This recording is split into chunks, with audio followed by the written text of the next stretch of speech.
Hello, I'm going to show you how to cast on the Huron Wrister. And a quick intro to the kit. Inside the Huron Wrister Kit you will find a 100-gram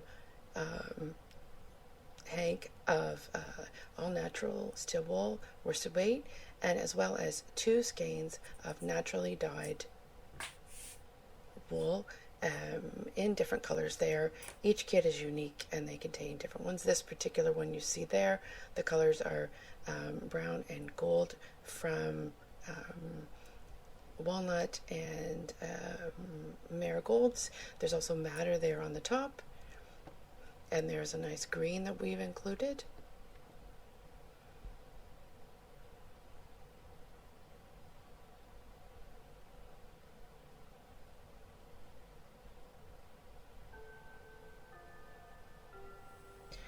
At this stage, here we go. I'm going to show you how to cast on with the 100% all natural, undyed, the larger hank of wool in your kit. So you need to cast on either 32 or 40, depending on the size that you've chosen to make.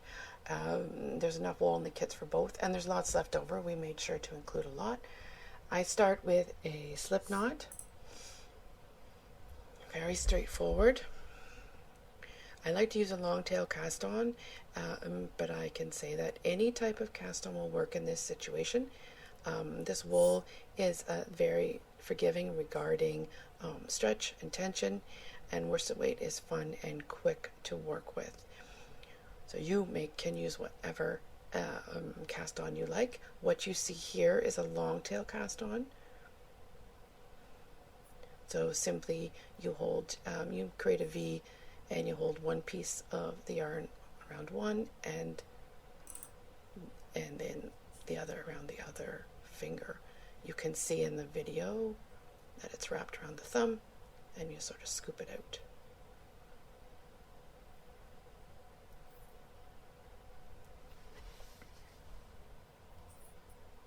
If you do, when you watch this, if you do need to pause it, that's fine. I do it myself.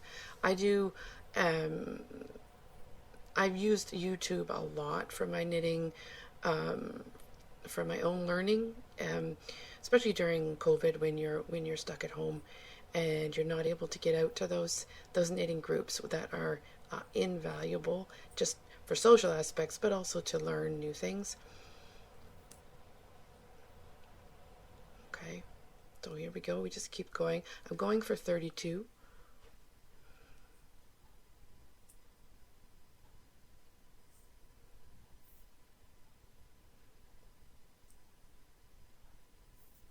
And I am showing it fully without too many edits. This is my first how-to video, so there might be a few little glitches here and there, but I'm showing you just so that you can see as much that as you need, and you can use what you will. Still casting on.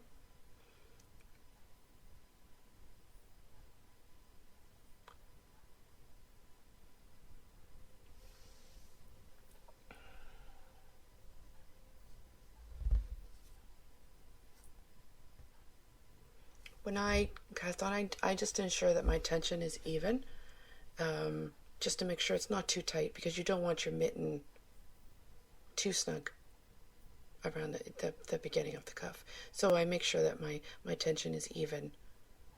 So it's snug on the needle, but not tight.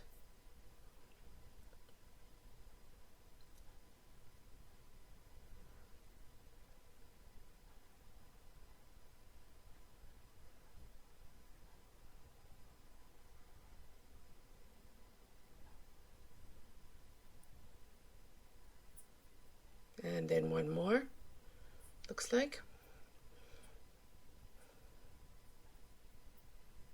And, or maybe a few.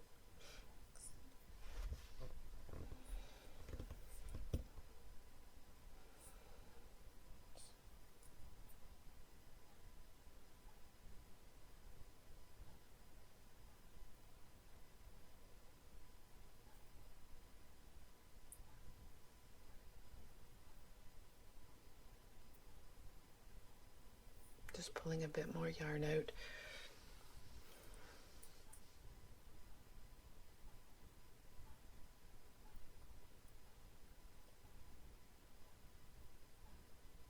That one split on me. So if that happens, and it may, with and it happens to all knitters, just carefully correct it, because it makes it nearly impossible to get a split stitch off the next row, because it sort of gets very tight.